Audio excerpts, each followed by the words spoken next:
클링조어의 마지막 여름. 1920년에 발표된 헤르만 헤세의 단편소설인 이 작품은 모두 9개의 글로 구성되어 있습니다. 1. 클링조어.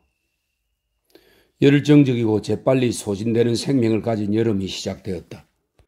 긴 낮은 찌는 듯 했지만 불타는 깃발처럼 금방 타올라 버렸고, 짧고 무더운 달밤 다음에는 짧고 무덥고 비 내리는 밤이 이어졌다.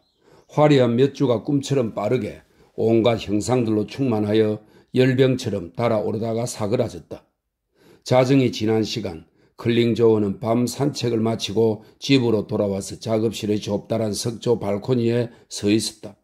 그의 발 아래에는 오래된 테라스 정원이 현기증 날 정도로 깊게 가라앉아 있었다. 종려나무, 삼나무, 밤나무, 박태기나무, 붉은 너도밤나무, 유칼리나무, 그리고 그 나무들을 휘감고 있는 덩굴식물, 리아나, 참등 따위가 빽빽하게 들어차서 혼잡해 보였다. 나무들이 만들어내는 어둠 위로 큰 양철판 같은 여름 목련의 잎들이 창백하게 반사되어 어선풀에 빛나고 있었다. 사이사이에 눈처럼 하얀 꽃이 거대한 봉우리를 반쯤 달고 있었는데, 크기는 사람의 머리통만 하고 창백하기로는 달이나 상하에 비교될 만했다. 거기에서부터 은은한 레몬 향이 위로 스며 올라왔다. 어디에선가 음악이 지친 날개를 달고 날아왔지만 기타 소리인지 피아노 소리인지 구분이 되지 않았다. 갑자기 세장에서 공작이 두세 번 소리를 질러댔으며 숲이 우거진 밤은 괴로운 소리를 내는 공작의 짧고 불길하고 건조한 음향으로 인해 찍혔다. 마치 모든 동물세계의 고통이 10년에서부터 기형적으로 날카롭게 울려 나오는 듯한 소리였다. 별빛은 숲이 우거진 계곡을 타고 흐르면서 끝없이 펼쳐진 숲 높은 곳에 고독하게 서 있는 낡고 하얀 매혹적인 예배당에 눈길을 주었다.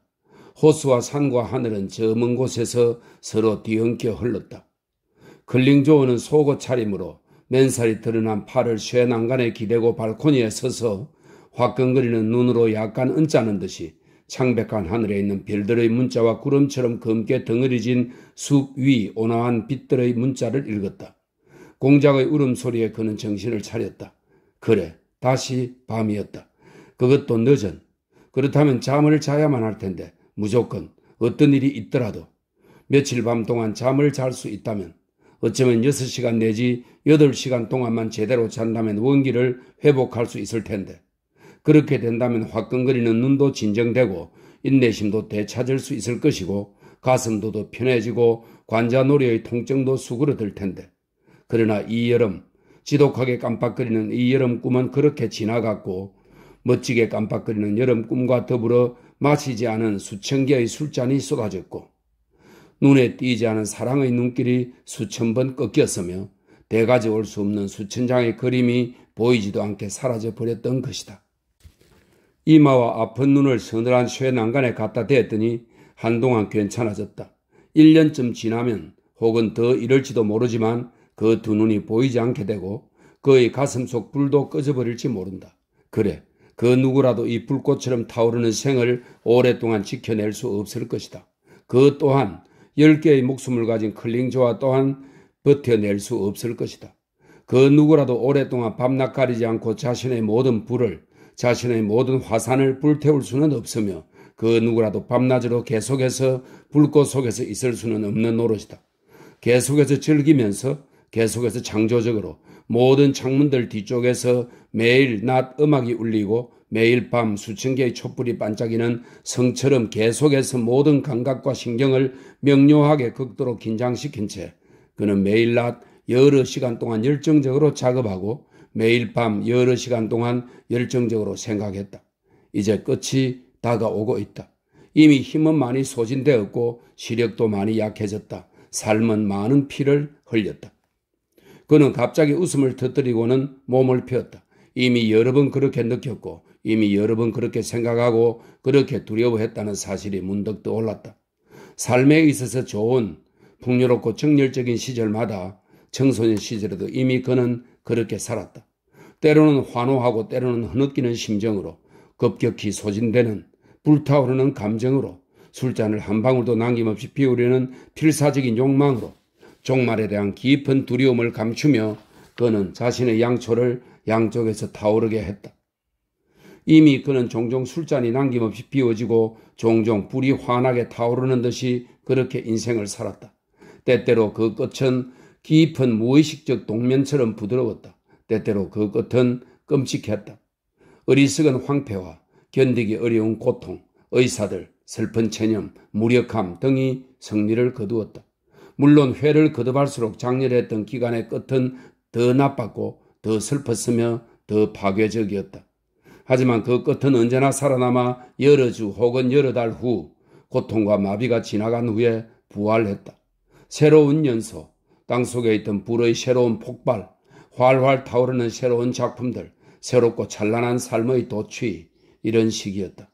고통과 거부의 시간들, 비참했던 그 사이의 시간들은 잊히고 아래로 가라앉았다.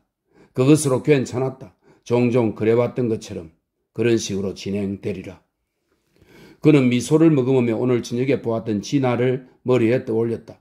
밤늦게 집으로 돌아오는 길 내내 그의 머릿속은 그녀와 유의하느라 바빴다.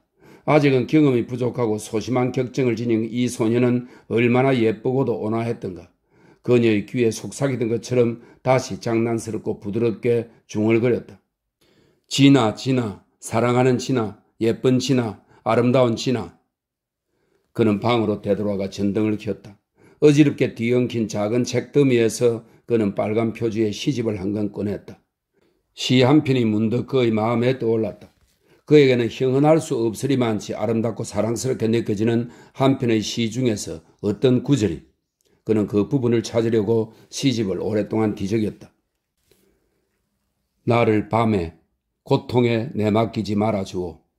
그대 가장 사랑스러운 이여, 그대 나의 월안이여. 오, 그대 나의 인광, 나의 촛불, 그대 나의 태양, 그대 나의 빛이여. 그는 진한 포도주를 마시듯 이 구절을 천천히 깊게 음미했다. 그대 나의 월안이여와 오, 그대 나의 인광이라는 대목은 얼마나 아름답고 진심이 어려 있으며 매혹적인가. 그는 미소를 지으며 높은 창 앞을 왔다 갔다 하면서 이 구절을 중얼거리다가 진아를 생각하며 오, 그대 나의 월안이여 하고 소리쳤는데 그의 목소리는 애정이 넘쳐 저음으로 변하고 말았다. 그런 다음에는 낮에 오랫동안 작업하고도 저녁 내내 가지고 다녔던 스케치북을 펼쳤다.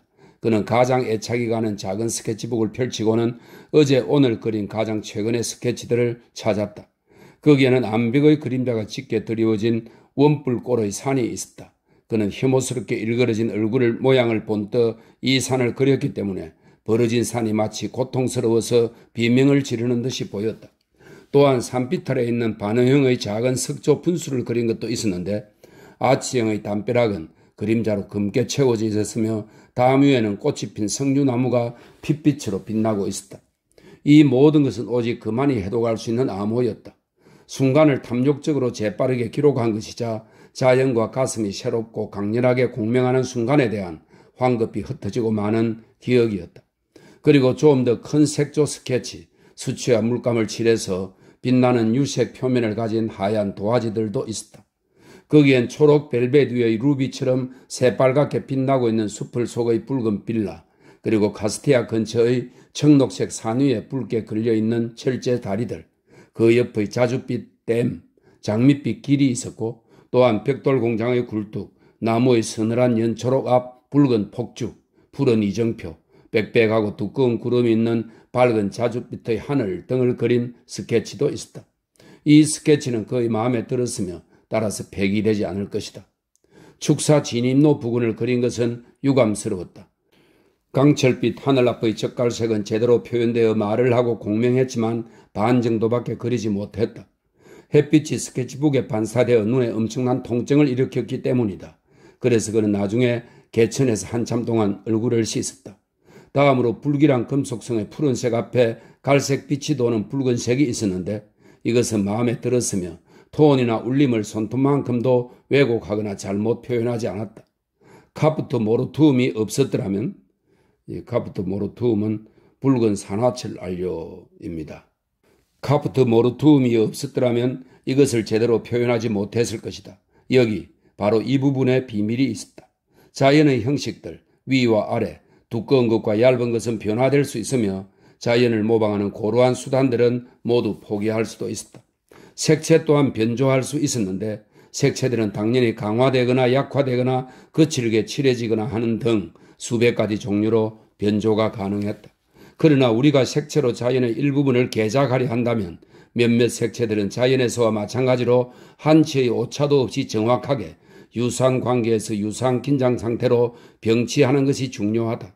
그런 한에서 우리는 여전히 자연에 의존적이며 여전히 자연주의자이다.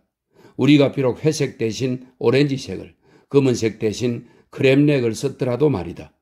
이 크렘렉은 서양 꼭두선이 뿌리에서 추출한 붉은 안료인데 매드레이크라고도 한다고 설명하고 있습니다. 그렇게 날은 다시 저물었고 소득은 그다지 많지 않았다. 공장 굴뚝을 그린 것과 적청의 울림이 있는 다른 그림, 그리고 아마도 분수를 그린 스케치 정도일 것이다. 내일 구름이 하늘을 뒤덮는다면 그는 카라비나로 갈 것이다. 거기엔 여인네들이 빨래하는 장소가 있다. 만일 또다시 비가 온다면 그는 집에서 그 개울을 유화로 그리기 시작할 것이다. 이제 잠자리에 들어야지. 또 1시간이 지나갔다. 그는 침실에서 속옷을 벗고 어깨 위쪽에서부터 물을 부었다. 물은 붉은 돌바닥으로 떨어지며 철썩 소리를 냈다. 그러고 나서 그는 높은 침대에 뛰어올라 불을 껐다. 창백한 살루테 산이 창으로 방 안을 들여다보고 있었고 클링조어는 침대에 누워 수천 번이나 그 산의 형태를 머릿속으로 그려보았다. 계곡 쪽에서 올빼미 울음소리가 꿈결처럼 망각처럼 깊고 공허하게 울려왔다. 그는 눈을 감고서 진화를 떠올리고 발레트를 생각했다. 아, 수천 가지 삶의 가능성이 대기하고 있고 수천 개의 잔이 가득 채워져 있구나. 이 세상의 어떤 것도 인간이 그리면 안 되는 것은 없다.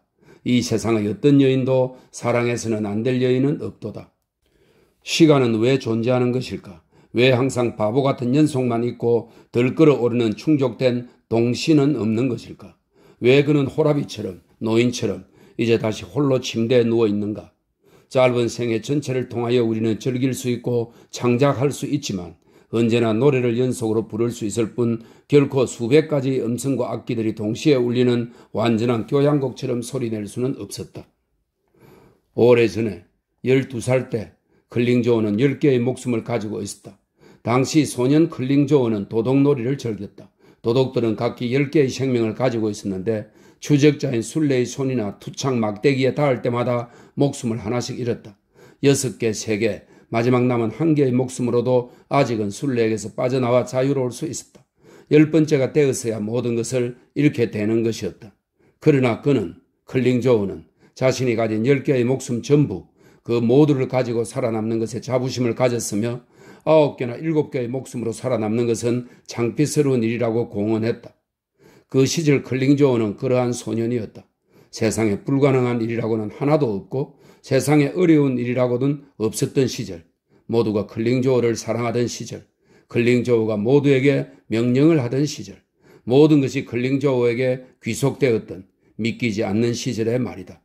그는 그런 식으로 계속 행동했고 언제나 10개의 목숨을 하나도 잃지 않은 채 살아남았다. 결코 충만감을 느끼거나 사방을 압도하는 교향곡에는 도달할 수 없었을지라도 그의 노래는 지금도 단조롭거나 빈약하지 않았다. 그는 연주를 할 때면 다른 이들보다 몇 대의 현악기를, 몇 가지 대책을, 이를테면 불 속에 몇 개의 쇳조각을, 자루 속에 몇 푼의 동전을, 마차에 몇 마리의 말을 언제나 더 가지고 있었던 것이다. 이 얼마나 다행인가. 어두운 정원의 정막은 사방을 꽉 채우며 고동치며 이리로 울려오고 있었다. 잠자는 여인의 숨결처럼 공작의 울음소리는 또 어떤가? 불은 가슴 속에서 얼마나 활활 타오르고 있었던가? 심장은 얼마나 요동치고 소리 지르고 고통스러워하고 환호하고 또 피를 흘렸던가? 때는 여기 높은 곳 카스타네테아의 멋진 여름이었다. 오래되고 기품이 있지만 지금은 폐허가 되다시피 한 집에서 그는 멋진 생활을 영위했고 수백 그루의 밤나무가 유축 모양을 이룬 숲의 덩성이를 내려다보고 있었다. 이 고귀하고 오래된 숲과 성의 세계에서부터 아래쪽으로 바라보이는 공장, 철도, 푸른 전차, 부둣과의 광고탑, 자태를 뽐내는 공작새, 여자, 목사, 자동차 등 다채로우면서도 기쁨을 주는 장난감을 멋지고 강렬한 색으로 그리고 싶다고 갈망하면서 길을 내려가는 것은 언제나 멋진 일이었다. 그의 가슴 속에 들어있는 이 감정은 얼마나 아름다우면서도 괴롭고 또한 납득하기 어려운 것이었던가. 그리고 삶의 모든 다채로운 끈과 자질구레한 조각에 대해 명멸하는 사랑과 욕망, 눈으로 보고 손으로 그리고 싶은 이 달콤하고도 거친 충동, 그러나 동시에 은밀하게 그 얇은 껍질 아래에서는 자신의 모든 행위가 천진난만하고 더덥다는 것을 진정으로 알고 있었다니. 짧은 여름밤은 열병이 가시듯 사라져갔고 안개가 푸른 계곡 바닥에서 솟아올랐다. 수십만 그루의 나무에서는 수액이 덜끓었고 클링조어의 선잠 속에서는 수십만 가지의 꿈들이 솟아나왔다. 마치 주사위 컵 속에서 별이 총총한 하늘이 뒤죽박죽되어 흔들리기라도 하듯이 그의 영혼은 매 장면마다 수십 개로 복제되어 비치고 매번 새로운 얼굴과 새로운 의미가 만나서 다시 결합되는 인생의 거울 회랑을 걸어 지나갔다. 그는 수많은 꿈의 형상들 가운데서도 다음과 같은 한 가지 형상에 매혹되었고 강한 인상을 받았다. 그는 숲속에 누워 있었고 붉은 머리카락의 여인이 그의 무릎을 베고 있었다. 어떤 흑인 여인이 그의 어깨에 기대어 누워 있었으며 다른 여인은 그의 옆에 무릎을 꿇고서 그의 손을 잡고 손가락에 입맞춤을 하고 있었다. 그 주변 사방에는 여러 여인들과 소녀들이 있었는데 일부는 가늘고 긴 다리를 가진 아직 어린 소녀들이었으며 일부는 한창 물오른 여인들이었고 또 일부는 무언가를 알고 있는 듯 움찔하는 얼굴에서 피곤한 기색이 역력하게 내비치는 성숙한 여인네들이었는데 이 모든 여인들이 그를 사랑했고 모두가 그의 사랑을 받고자 했다. 그때 여인들 사이에서 노기가 터져나오고 다툼이 생겼는데 붉은 머리의 여인이 손을 잽싸게 움직여 흑인 여인의 머리채를 잡아채 땅바닥에 쓰러뜨렸고 그러면서 자신도 쓰러졌다. 그러자 모두가 서로 뒤엉켜 소리 지르고 핥히고 깨물고 고통을 주고받았다. 웃음소리, 분노의 창고함 소리, 그리고 고통으로 울부짖는 소리 등이 서로 얽히고 설켰다. 사방에서 피가 흘렀으며 손톱이 피투성이의 풍만한 육체를 파고들었다. 클링조어는 가슴이 갑갑하고 고통스러워 꿈에서 깨어났다. 그는 몇 분 동안 눈을 크게 뜨고서 벽에 난 구멍으로 빛이 들어오는 것을 물끄러미 바라보았다. 경노한 여인들의 얼굴이 아직도 눈앞에 선했다. 그들 가운데 상당수는 그가 익히 알고 있는 여인들이었고 니나, 헤르미네, 엘리자베트, 지나, 에디트, 베르타 등 이름을 댈 수 있는 여인들이었다. 그는 여전히 꿈에서 헤어나지 못한 상태에서 잠긴 목소리로 외쳤다. 이 사람들아, 그만들 둬. 너희들은 거짓말을 하고 있는 거야. 그래, 나를 속이고 있어. 너희들끼리 잡아 뜯을 것이 아니라 나를 그렇게 해. 2. 루이스. 매정한 인간 루이스가 하늘에서 떨어졌다. 갑자기 여기 나타난 것이다.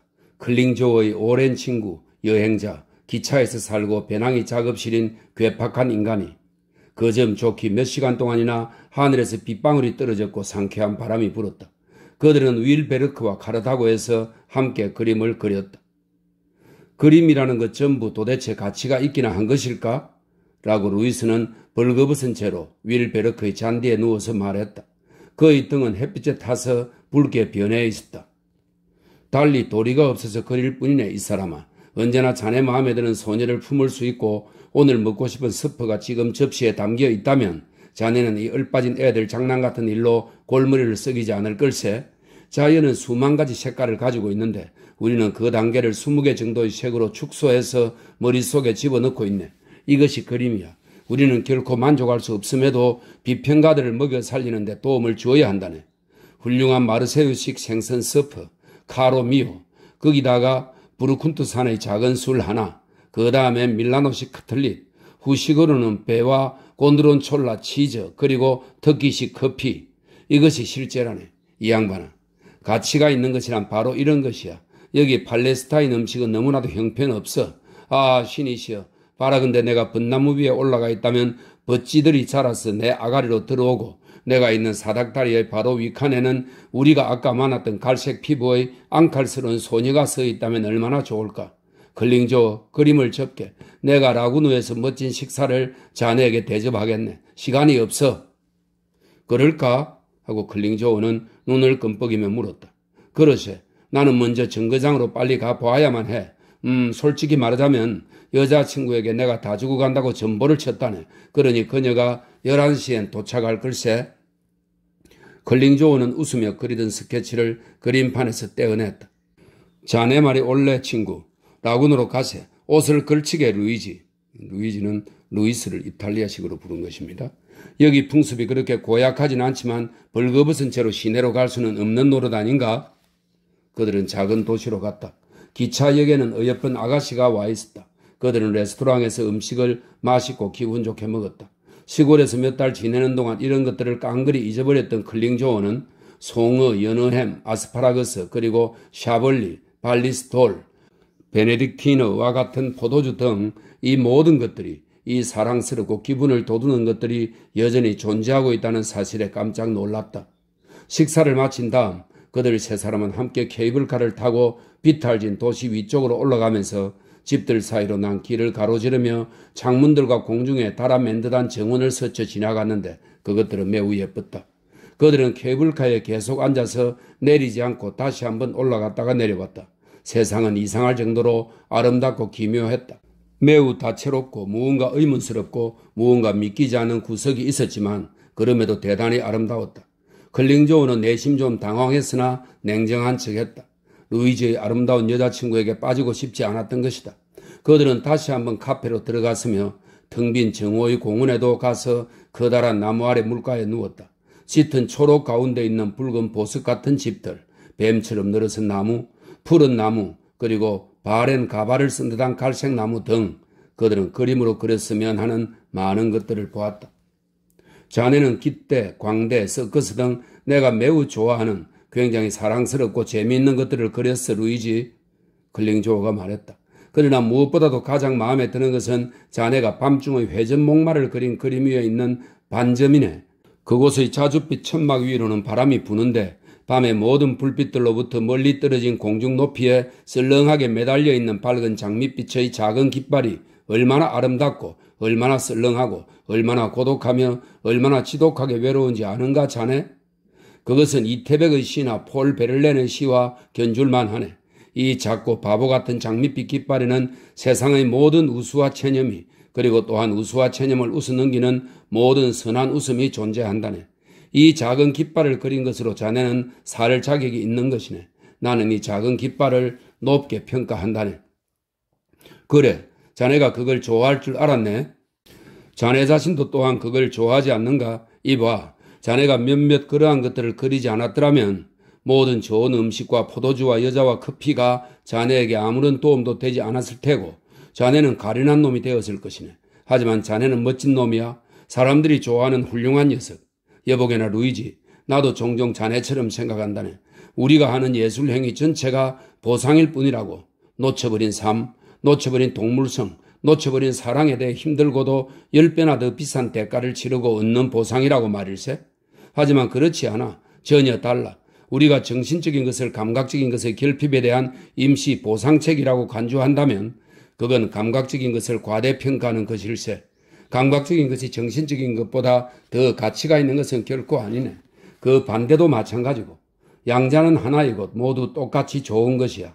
자네가 어떤 여자를 포옹하든 시 한 편을 쓰든 그건 똑같은 것이라 말일세. 여기에 중요한 것, 즉 사랑, 불타오름, 사로잡힘 등만 있다면 자네가 아토스 산 위의 수도승이건 파리의 바람둥이건 마찬가지란 말일세. 루이스는 천천히 조롱조의 눈빛으로 클링조어 쪽을 바라보았다. 여보게, 너무 그렇게 뻐기지 말게나. 그들은 아름다운 여인과 그 지방을 두루 돌아다녔다. 보는 일에 있어서는 그들 둘 다 일각에는 있었고 그렇게 할 수 있었다. 몇몇 작은 도시들과 마을들을 포함한 반경 안에서 그들은 로마를 보았고 일본을 보았고 남쪽 바다도 보았으나 유의하는 손가락으로 그 환상을 다시 파괴했다. 그들은 기분 내키는 대로 하늘의 별에 불을 붙였다 껐다 했다. 생기 넘치는 밤 내내 그들은 발광탄을 쏘아 올리기도 했다. 세상은 비누거품이었고 오페라였으며 명랑한 난센스였다. 자유로운 새 루이스는 클링조어가 그림을 그리는 동안 자전거를 타고 언덕 여기저기를 떠돌고 있었다. 며칠을 헛되게 보낸 다음에야 클링조어는 다시 밖에 앉아서 작업을 했다. 루이스는 작업하려 들지 않았다. 그는 여자친구와 함께 갑자기 여행을 떠나서는 멀리 떨어진 곳에서 엽서만 한 장 보내오기도 했다. 클링조어가 그를 깡그리 잊어버렸을 무렵 갑자기 그가 다시 그곳에 나타났다. 마치 결코 떠난 적이 없었던 사람처럼. 그는 밀짚 모자를 쓰고 푸르헤친 셔츠 차림으로 문간에 서 있었던 것이다. 클링조어는 다시 한번 청춘의 가장 달콤한 술잔에서 우정이란 음료를 빨아들였다. 클링조어에게는 친구가 많았고 많은 친구들이 그를 사랑했으며 그도 여러 친구들에게 많은 것을 주고 자신의 성급한 가슴을 열어 보이기도 했다. 하지만 그의 입을 통해 나온 오래 묵은 가슴의 외침을 들어준 이는 이번 여름에도 역시 그들 중 단지 2명, 화가 루이스와 두보라고 불리는 시인 헤르만 뿐이었다. 루이스는 여러 날을 들판에서, 배나무 그늘에서, 자두나무 그늘에서 화구 의자에 앉아 보내면서도 그림은 그리지 않았다. 그는 앉아서 생각했고 종이를 화판에다 붙이고는 많은 편지들을 쓰고 또 썼다. 그렇게 많은 편지를 쓰는 인간은 행복할까? 그는 진지하게 편지를 썼는데 걱정이 없는 인간인 루이스, 그의 시선은 1시간 동안이나 곤혹스러운 듯 종이에 매달려 있었다. 도를 넘어선 침묵이 그를 몰아댔다. 그 때문에 클링조어는 그를 좋아했다. 클링조어는 다른 방식으로 행동했다. 그는 침묵할 수 없었다. 그는 자기 마음을 숨길 수 없었다. 그는 몇몇만 알고 있을 뿐인 자기 삶의 은밀한 고통을 주변 사람들에게 알렸다. 종종 그는 두려움으로 우수로 고통받았으며 종종 그는 암흑의 굴 속에 갇혔고 지나간 삶의 그림자가 이따금씩 그의 현재에 너무 커다랗게 드리워져서 현재를 금게 만들어버렸다. 그럴 때는 루이스의 얼굴을 쳐다보면 마음이 편해졌고 때때로 그에게 하소연하기도 했다. 하지만 루이스는 이러한 나약함을 달갑게 봐 넘기지 않았다. 이러한 나약함이 그를 괴롭혔고 그의 동정을 요구했기 때문이다. 클링조어는 친구에게 심중을 드러내 보이는 일에 익숙해 있었는데 그 때문에 친구를 잃을 수도 있다는 것을 나중에야 알았다. 루이스는 다시 여행 이야기를 끄집어내기 시작했다. 사흘이 되었건 닷새가 되었건 아직 며칠은 그를 더 붙잡아 둘 수 있음을 클링조어는 알고 있었다. 그는 갑자기 자기에게 꾸린 짐을 보여주고 떠나서는 오랫동안 되돌아오지 않을 것이다. 인생이란 얼마나 짧은 것인가. 또 모든 것은 되돌릴 수 없는 것 아닌가. 단지 어리석은 나약함과 편안함 때문에 친구에 대해 전혀 노력하지 않아도 된다고 생각하는 욕심, 친구에게 어떤 비밀도 숨기지 않으려는 욕심, 친구에게 어떠한 침착한 태도도 유지하지 않으려는 욕심, 단지 어린애같이 점잖지 못한 욕심 때문에 지금 그는 자신의 예술을 완전하게 이해해주고 자신과 근접해 있고 자신의 필적하는 예술성을 지닌 유일한 친구, 이 유일한 친구를 놀라게 하고 부담스럽게 해서 침묵하게 하고 마음을 가라앉게 만들었다. 이 얼마나 어리석고 어린애 같은 짓이었는가. 그렇게 클링조어는 벌받은 것이다. 너무나도 늦게 말이다. 마지막 날 그들은 황금 계곡을 가로질러 함께 도보 여행을 갔는데 루이스는 기분이 굉장히 좋은 상태였다. 떠난다는 것은 자유로운 세계에 있어 삶의 기쁨이었다. 클링조어도 합시하여 그들은 어린 시절의 경박하고 장난기 섞은 조롱조의 말투를 다시 끄집어냈다. 그들은 그것을 그만두려 하지 않았다. 저녁 무렵 그들은 음식점의 정원에 앉아서 생선을 굽고 쌀에 버섯을 넣고 복숭아에 마라스키노를 부어 요리하도록 시켰다. 내일 어디로 떠나려는가? 하고 클링조어가 물었다. 나도 모르네. 그 아름다운 여인에게로 가는가? 그래, 아마도. 누가 그걸 알 수 있겠나? 너무 많이 묻지 말게. 우리 이제 마지막으로 좋은 백포도주를 마셔보세. 나는 노이엔부르크를 마시겠네. 그들은 술을 마셨다. 갑자기 루이스가 소리쳤다. 떠난다고 생각하니 벌써 기분이 좋네. 늙은 바다 표범 같은 친구야. 때때로 나는 자네 옆에 앉아 있으면 이를테면 지금처럼 말이야. 갑자기 바보 같은 생각이 떠오르곤 하네. 지금 여기에 멋진 조국을 가진 2명의 화가가 앉아있다는 생각이 떠오르면 나는 섬뜩한 감정이 일어 오금이 저리 온다네. 우리 둘 다 청동으로 만들어져서 손에 손을 맞잡고 기념비 위에 서 있어야만 할 것처럼. 아는가? 자네, 괴테와 실러처럼 말일세. 그들은 영원히 거기 있어서 청동으로 된 손을 서로 맞잡고 있어야만 하고 그들이 우리에게도 점점 숙명과 같이 되어서 우리가 그들을 싫어하게 되더라도 결국 어떻게 할 도리가 없는 것이네. 아마도 그들은 매우 세련되고 매력적인 양반들이었을 걸세. 예전에 실러의 작품을 한번 읽어본 적이 있는데 정말 멋지더군. 하지만 지금 그는 머리에 깁스를 하고서 허리가 붙은 자신의 샴 쌍둥이 곁에 나란히 서 있어야 하는 유명한 짐승이야. 전집이 도처에 산지에 있고 학교에서 강의된다는 것 말고는 그에게 남은 것이 뭐가 있는가? 그건 몸수리 쳐지는 일이야. 100여 년 후에 어떤 교수가 학생들에게 1877년 출생한 클린조어와 별명이 식충이었던 동시대인 루이스는 미술의 개혁자이다. 자연주의에서 색채를 해방한 화가, 더 세밀하게 말하자면 이 두 명의 예술가들은 명확하게 구분되는 세 시기로 나누어 볼 수 있다. 라는 설교를 한다고 생각해 보게. 차라리 나는 오늘 기차 아래에 깔려버리는 편이 낫겠네. 그 교수들이 기차 아래로 들어가는 편이 나을 거야? 그렇게 큰 기차는 없네. 우리의 기술이 얼마나 하잘것없는 것인지 자네도 알지 않는가? 벌써 별들이 나타났다. 갑자기 루이스는 자신의 잔을 친구의 잔에 부딪혔다. 자, 건배하고 잔을 비우세. 그런 다음에 나는 자전거에 올라 작별을 고하겠네. 이별은 짧은 편이 좋아. 술값은 치렀네. 건배, 클링조. 그들은 건배를 하고 남김없이 잔을 비웠으며 정원에서 루이스는 자전거에 올라 모자를 흔들면서 떠나버렸다. 밤, 별들. 루이스는 중국에 가 있었다. 그는 전설이었다.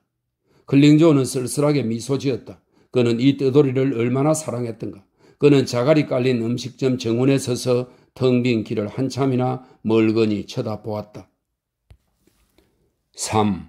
카레노에서 보낸 하루. 클링조어는 바렌구에서 온 친구들과 아고스토, 에어질리아와 더불어 카레노로 도보 여행을 떠났다.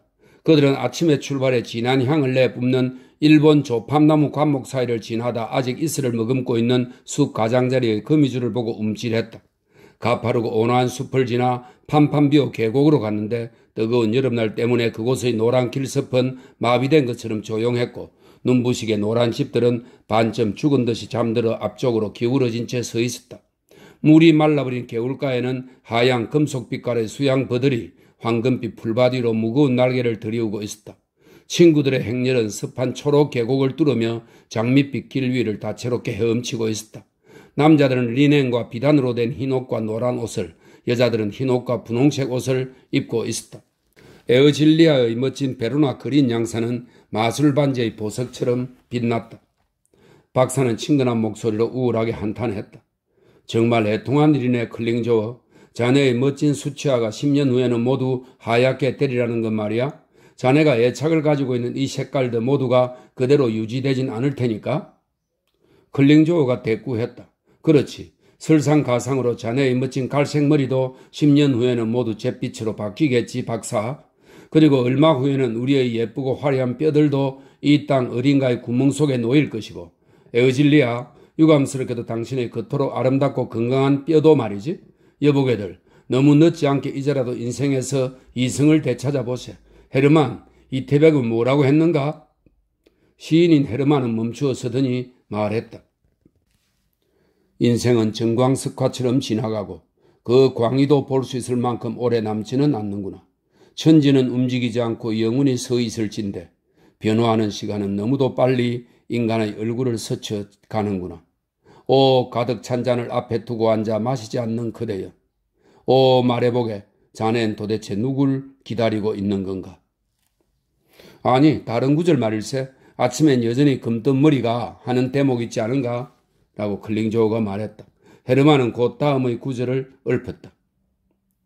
아침엔 그대의 머리가 검은 비단결처럼 빛났건만 저녁엔 벌써 눈이 머리를 덮었구나.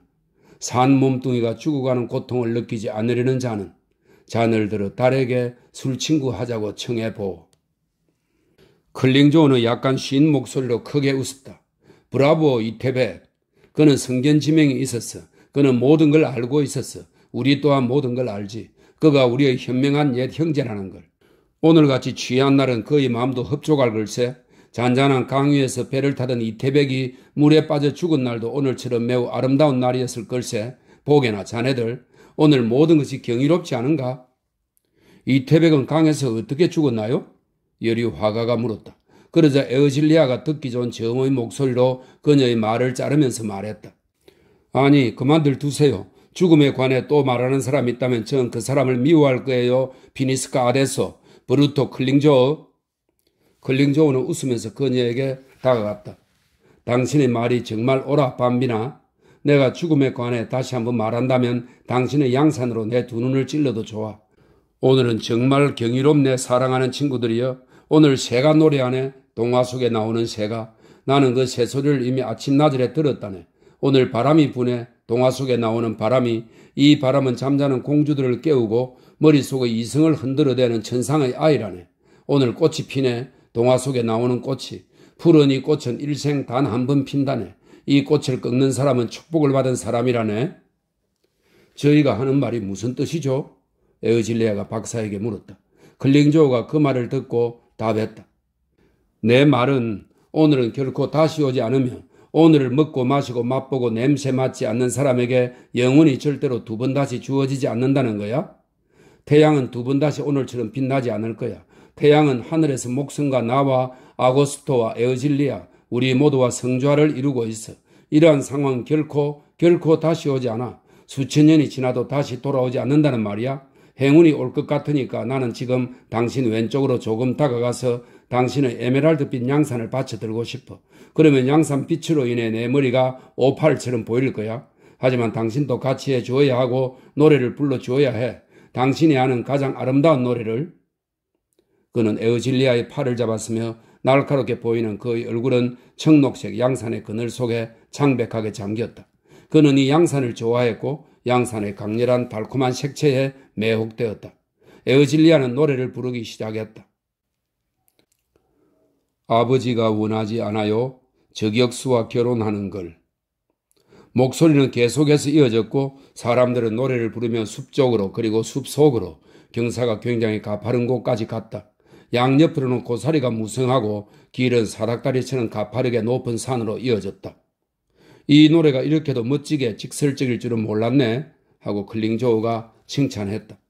아버지는 언제나처럼 연인들의 관계를 반대했다. 그들은 날이 선 칼로 아버지를 죽였다. 아버지는 사라졌다.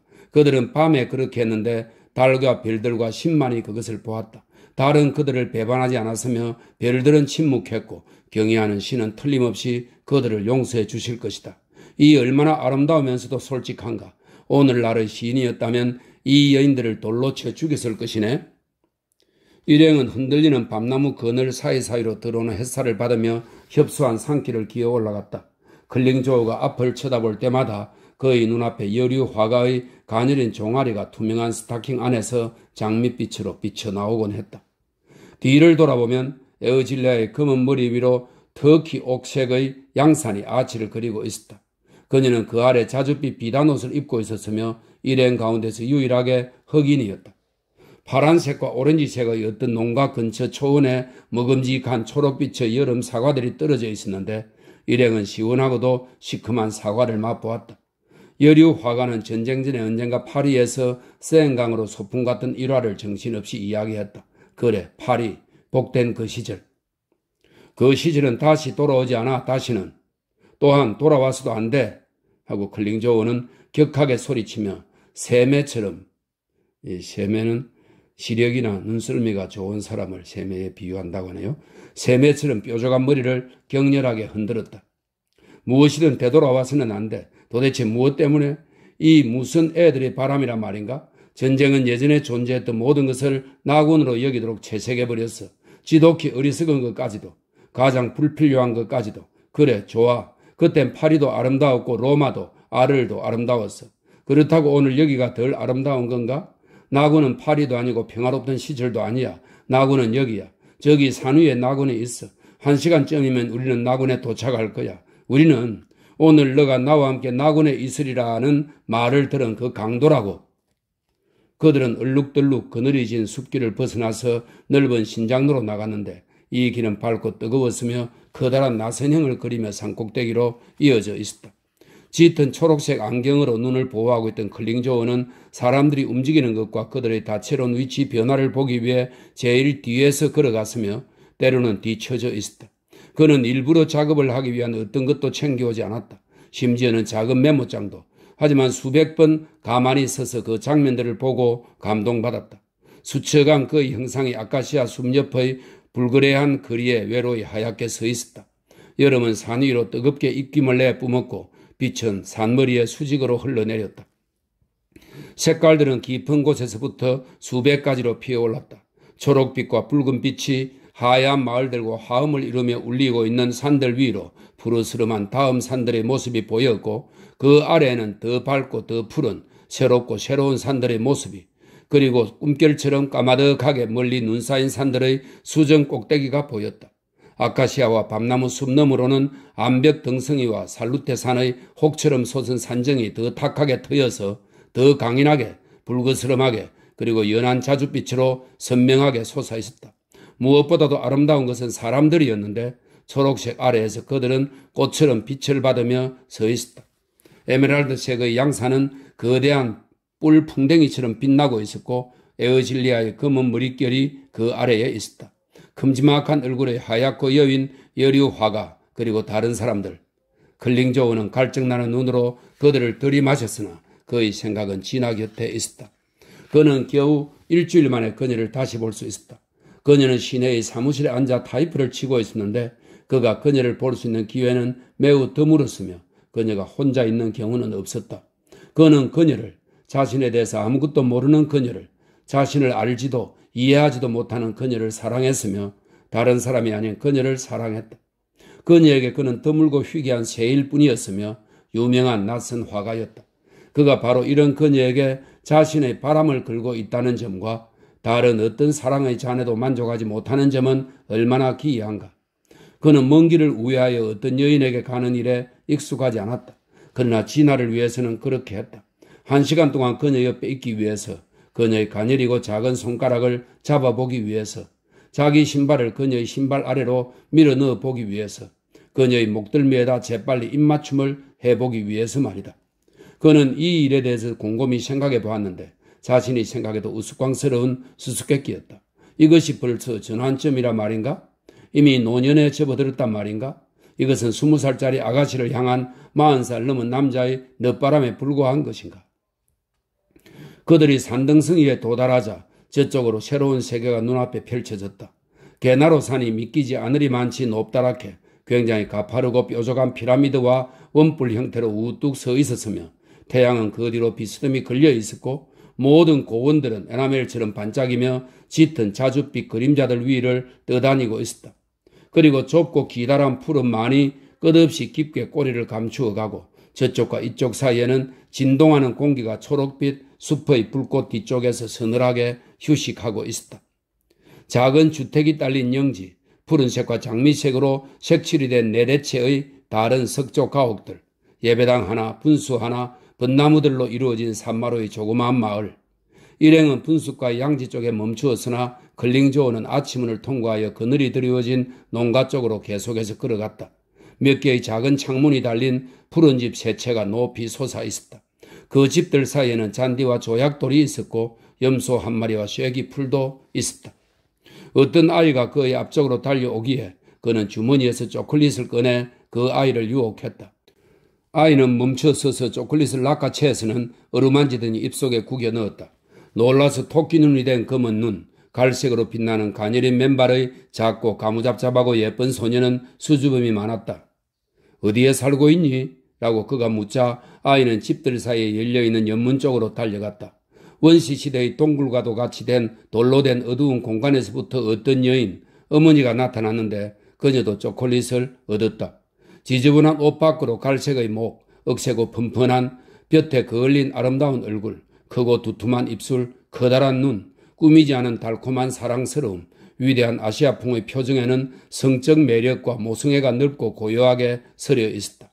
그가 유혹하듯 그녀에게로 몸을 기울였더니 그녀는 미소를 머금은 채 그를 피하면서 아이를 자기와 그 사이로 밀어넣었다. 그는 되돌아올 작정으로 계속 갔다. 그는 이 여인을 그리고 싶었다. 혹은 그녀의 애인이 되고 싶었다. 단 1시간 동안만이라도. 그녀는 어머니, 아이, 애인, 동물, 마돈나, 이 모든 것이었다. 그는 천천히 일행에게로 되돌아왔으며 가슴은 꿈으로 가득 차 있었다. 텅 비어있고 잠긴 것처럼 보이는 저택의 영지 담벼락 위에는 낡고 삭은 대포알이 고정되어 있었으며 어물한 계단이 관목림을 거쳐 작은 숲과 언덕으로 이어져 있었는데, 언덕의 제일 위쪽에는 기념비, 발렌슈타인의 복장과 곱슬머리와 물결 모양의 뾰족한 턱수염을 한 바로크풍의 흉상이 고독하게 서 있었다. 찬란한 정오의 햇빛 아래에서 산을 달구는 섬뜩하면서도 환상적인 분위기에는 기묘함이 깃들어 있었다. 세계가 멀리 다른 음조 위에 있는 느낌이었다. 클링조어는 분수가에서 물을 마셨는데 호랑나비 한 마리가 그쪽으로 날아와서 석회석으로 된 분수대에 앉아 튄 물방울을 마셨다. 산등성이를 따라 산길이 계속 이어져 있었으며 밤나무와 호두나무 아래엔 햇살이 비치는 곳도 그늘이 지는 곳도 있었다. 어느 모퉁이의 오래되고 노란빛이 감도는 길섭 예배소 벽감에는 성자의 머리를 귀엽고 천진하게 그렸고 복장의 일부는 붉은색과 갈색으로 칠했으며 나머지 부분은 부서져 떨어진 채 바랜 오래된 그림들이 남아있었다. 오래된 그림들이 꾸밈없이 다가올 때마다 클링조어는 무척이나 기뻤다. 그는 그러한 프레스코화를 좋아했다. 그는 이 아름다운 작품들이 먼지가 되고 흙으로 되돌아가는 점을 사랑했다. 다시금 나무들, 포도등굴들, 눈부시게 빛나는 뜨거운 길, 또다시 길 모퉁이, 갑작스런 예기치 못했던 목적지가 바로 거기였다.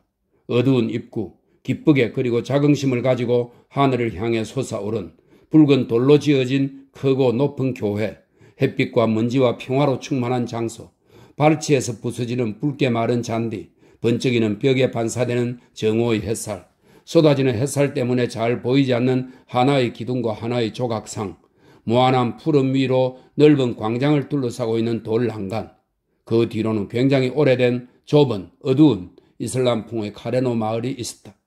퇴색된 갈색 기와가 얹힌 초라한 돌집들, 꿈에서나 볼 수 있을 법하게 너무나도 좁아서 압박감을 주는 그리고 어둠으로 가득 찬 골목들, 작은 공간들은 갑자기 하얀 햇빛을 받아서 비명을 질렀다. 그곳은 아프리카이자 나가사키였다. 그 너머로 숲, 그 아래엔 푸른 낭떠러지, 하얗고 뚱뚱하게 살찐 구름들이 위쪽에 걸려 있었다. 클링조어가 말했다. 웃기는 일이군. 우리가 세상을 조금 알기까지는 얼마나 긴 시간이 필요하단 말인가? 언젠가 내가 아시아에 갔을 때 수년 전에 말이네. 나는 야간 급행열차에 몸을 싣고 이곳에서 6km쯤 떨어진 곳을 지나갔지. 10km였던가? 잘 모르겠네. 나는 아시아로 갔고 당시에 내가 거리로 간 것은 불가피한 일이었네.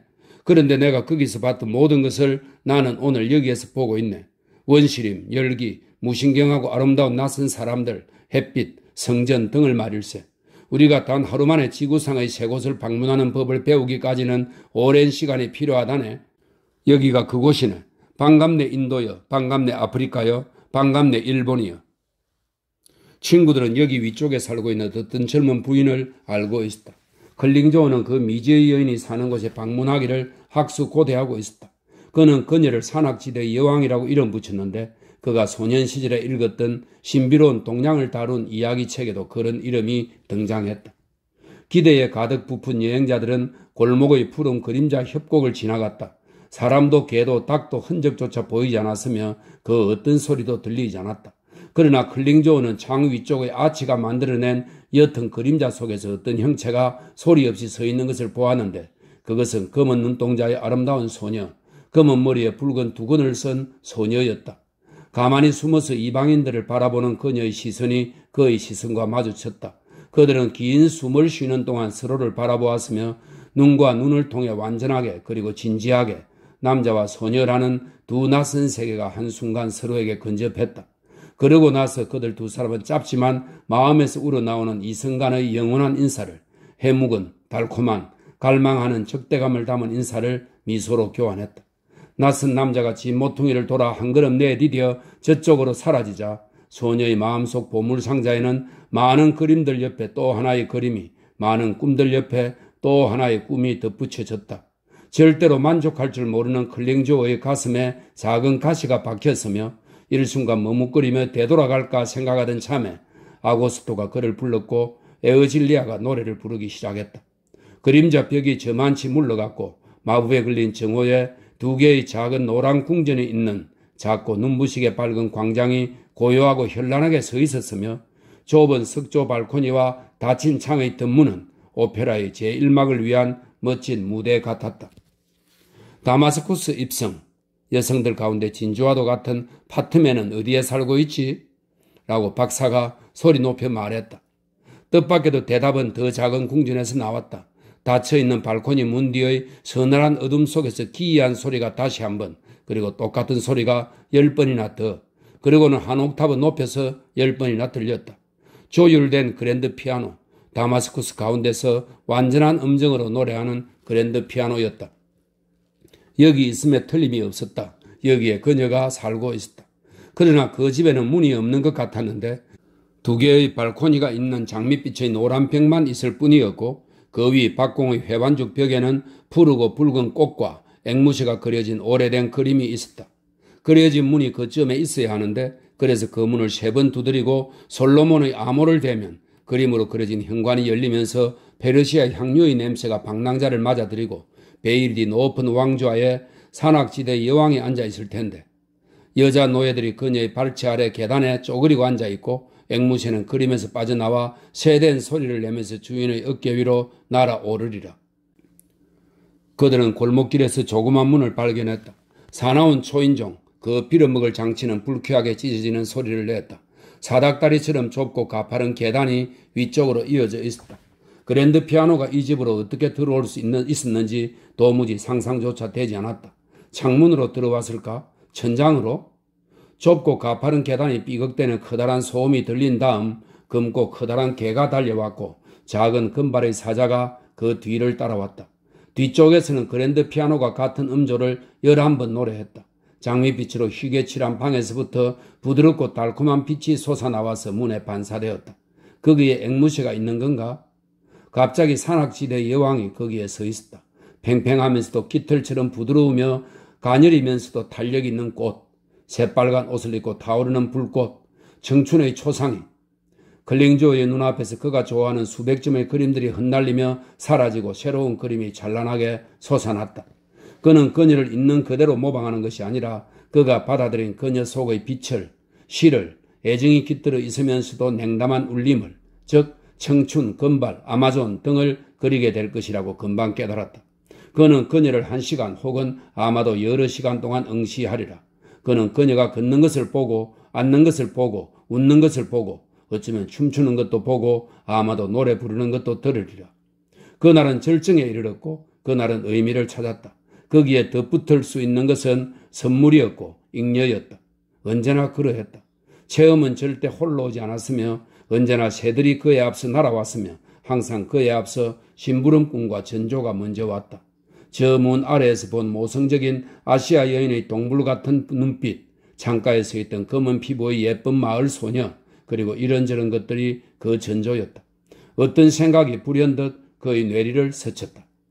내가 10년만, 더도 말고 10년만 더 젊었다면 그녀가 나를 가질 수 있었을 텐데, 나를 사로잡고 나를 마음대로 주무를 수 있었을 텐데.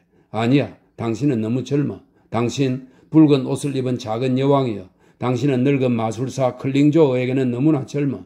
클링조어는 당신에게 감탄할 것이고 당신을 속속들이 알게 될 것이며 당신을 그림으로 옮기고 당신의 청춘을 읊은 노래를 영원히 기록해 놓을 것이다.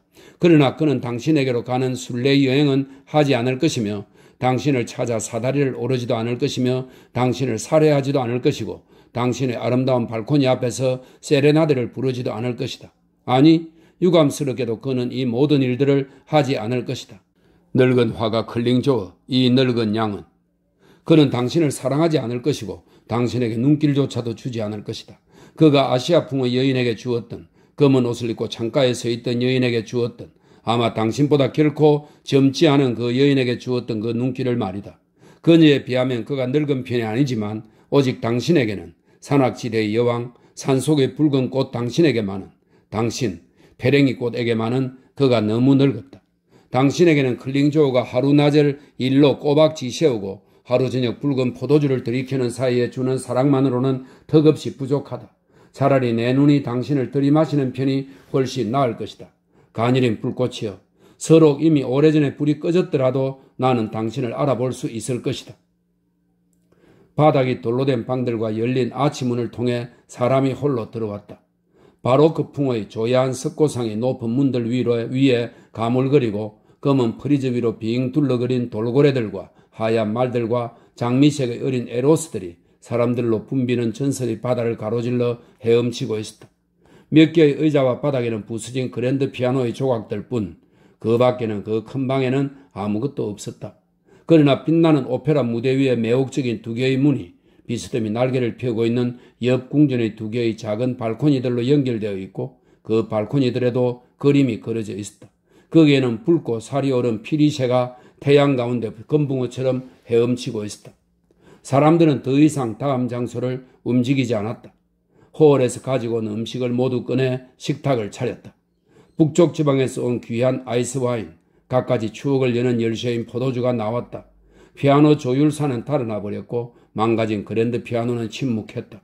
클링조어는 생각에 잠긴 채 겉으로 드러난 내장 같은 피아노의 현을 물끄러미 바라다 보고 있었다. 그러고는 뚜껑을 살며시 닫았다. 눈은 아파왔지만 그의 가슴에서는 여름날이 노래했으며 사라센풍의 어머니가 노래를 불렀고 가레노의 꿈이 푸르게 부풀어 오르면서 노래를 했다. 그는 식사를 하면서 다른 잔들과 잔을 부딪혔고 밝고 쾌활하게 말했다. 이 모든 것 뒤에서는 그의 작업실에 있는 도구가 작동했다. 물이 물고기를 감싸듯이 그의 시선은 술 페랭이 꽃과 빨간 꽃 주변에 머물렀으며 정확한 셈을 하는 것처럼 부지런한 기록자가 그의 머릿속에서 형식, 리듬, 운동 등을 기록했다. 대화와 웃음이 텅 빈 홀을 가득 채웠다. 박사는 현명하고 온화하게 웃었으며 에어질리아는 깊이 있고 친절하게, 아고스토는 지하 세계의 웃음처럼 큰 소리로, 여류 화가는 새처럼 경쾌하게, 시인은 재치있게, 클링조어는 재미있게 말했다. 붉은 여왕은 관찰하면서 그리고 약간은 수줍어하면서 손님과 돌고래와 말들 사이를 이리저리 거닐었고 여기 혹은 저기에 피아노 옆에도 서 있었고 쿠션 위에 웅크리기도 했고 빵도 잘랐으며 미숙한 소녀의 손으로 포도주를 따르기도 했다. 서늘한 홀에 기쁨이 울렸다. 눈들은 검고 푸르게 빛났고 밝고 높은 발코니 문들 앞에 눈먼 정오가 경직된 자세로 보초를 서고 있었다. 귀한 포도주가 맑은 소리를 내며 잔으로 흐르면서 더운 음식이 없는 간단한 식사와는 애정어린 대조를 이루었다. 여왕의 옷에서 나온 붉은 빛이 높은 홀에 밝게 흘렀으며 뭇 남성들의 시선이 그 어디를 놓치지 않고 경쾌하게 따랐다. 그녀는 호련 사라졌다가 초록색 가슴바지를 하고 다시 나타났다. 그녀는 다시 사라졌다가 나타났는데 이번에는 푸른 두근을 두르고 있었다. 식사를 마친 다음 피곤하기도 하고 배도 부른 그들은 즐겁게 숲으로 가서 잔디와 이끼 위에 몸을 눕혔다. 양산은 빛났고 밀짚 모자 아래에는 번쩍이는 얼굴들이 빛났으며 해가 떠있는 하늘은 찬란하게 타오르고 있었다. 산악지대의 여왕은 초록의 잔디에 붉게 누워 있었다. 그녀의 기품 있는 목은 불꽃 위로 밝게 솟아 있었으며 그녀의 높은 신발은 늘씬한 발에 꼭 맞도록 생기 있게 신겨 있었다. 그녀 가까이에 있던 클링조어는 그녀를 읽고 연구했다. 소년 시절 산악지대의 여왕에 관한 마술 이야기를 읽고 가슴이 충만했을 때처럼 그의 가슴은 그녀로 가득 채워졌다. 그들은 휴식을 취했고 졸기도 하면서 수다도 떨었다. 개미와 싸우기도 했고 뱀이 지나가는 소리를 들었다고 생각하기도 했다. 뾰족한 너도밤나무 열매 껍데기가 여성들의 머리에 매달려 있기도 했다. 사람들은 지금 함께 있었으면 좋았을 먼 곳에 있는 친구들을 생각했다. 그런 친구들이 많지는 않았다. 회전 목마와 서커스의 화가이자 클링조어의 친구인 매정한 루이스가 그리웠다. 그의 환상적인 정신은 그 자리 주변을 떠다니고 있었다. 오후가 낙원에서 1년처럼 지나갔다. 작별을 할 때는 많이들 웃었다. 클링조어는 여왕, 숲, 궁전, 돌고래, 홀, 두 마리의 개, 앵무새 등 이 모든 것을 그의 가슴에 담았다. 그는 친구들 틈에 끼어 산을 내려가면서 점점 즐겁고 황홀한 기분을 느꼈는데 이는 어쩌다가 마음이 내켜 작업을 쉬었던 그런 날에만 느낄 수 있는 것이었다. 그는 에어질리아, 시인 헤르만, 여류 화가와 손에 손을 맞잡고 햇살이 비치는 산길을 내려가면서 춤을 추고 노래를 부르기 시작했다. 아이들처럼 재단과 말장난을 즐기면서 흥겨워했으며 기꺼이 웃었다. 다른 사람을 놀라게 할 요량으로 앞서 달려가서 몸을 숨기기도 했다. 그런 식으로 그들은 빨리 갔지만 태양은 더 빨리 갔다. 그들이 팔라체토 근처에 이르렀을 때 태양은 이미 산 뒤로 넘어갔으며 저 아래 계곡에는 벌써 저녁 시간이 찾아왔다. 그들은 길을 잘못 들어서 너무 아래로 내려온 까닭에 배도 고프고 피곤했다. 그래서 내내 국내에 냈던 저녁 계획, 즉 코른을 거쳐 바랭고로 가서 호수 주변에 있는 마을의 식당에서 생선 요리를 먹기로 한 계획을 포기하지 않을 수 없었다. 길가의 담 위에 올라앉아있던 클링조어가 말했다. 여복의 친구들, 우리가 세운 계획은 정말 멋진 것이었네. 어부의 집이나 몬테드로 식당에서 맛있는 저녁을 먹기로 했던 것은 정말 고맙게 생각해. 하나 우리는 더 이상 갈 수가 없어. 적어도 나는 그래. 나는 지쳤고 허기진다네. 여기서 멀지 않은 곳에 있을 다음 그로토까지는 어떻게든 가보겠지만 그 이상은 한 걸음도 걸을 수 없을 것 같네. 거기에는 포도주와 빵이 있을 거야. 그것으로 족하지. 같이 갈 사람 있는가? 그들은 모두 함께 갔다. 가파른 산비탈의 숲에서 좁은 테라스의 돌벤치들과 짙은 나무색의 식탁이 놓여있는 그로토를 곧 찾을 수 있었다. 암벽을 파서 만든 지하실에서 주인은 시원한 포도주와 빵을 가져왔다. 이제 일행은 말없이 식사를 했다. 드디어 앉을 수 있다는 것이 즐거웠다. 높은 나무줄기 뒤로 낮이 꺼져갔고 푸른 산은 검게 붉은 길은 하얗게 되었다. 아래쪽 어둠이 깔린 길에서 마차가 지나가는 소리와 개 짖는 소리가 들려왔고 하늘에서는 별이 땅에서는 불빛이 서로서로 구분되지 않은 채 여기저기에서 솟아났다. 클링조어는 행복하게 앉아서 휴식을 취했고 어둠 속을 들여다보았다. 검은 빵으로 천천히 배를 채우면서 포도주가 든 푸르스름한 잔을 조용히 비웠다. 그는 포만감을 느끼고는 다시 수다를 떨었고 노래를 부르기 시작했다. 박자에 맞춰 몸을 좌우로 흔들었다. 여자들과 장난도 치고 머리칼 냄새로 그녀가 누군지 알아맞히기도 했다. 포도주는 맛있었다. 오래된 유혹자. 그는 계속 가자는 제안을 쉽게 설복시키고는 포도주를 마시고 권하고 상냥하게 건배를 하고 새 포도주를 가져오게 했다. 허물을 상징하는 세속적인 푸르스름한 잔에서부터 다채로운 마술이 슬금슬금 피어올라서 세상을 바꾸었고 별과 빛을 채색했다. 그들은 황금 세장 속에 있는 새들인 양 세상과 밤의 10년이 흔들거리는 시소에 고향도 없이 중력의 부담감도 없이 별을 마주보며 높이 앉아 있었다. 그들 새들은 노래했고 이국적인 노래를 불렀으며 도취된 가슴에서부터 밤 속으로 하늘로 숲으로 의문에 가득 찬 매혹적인 우주로 상상의 나래를 펼쳐갔다.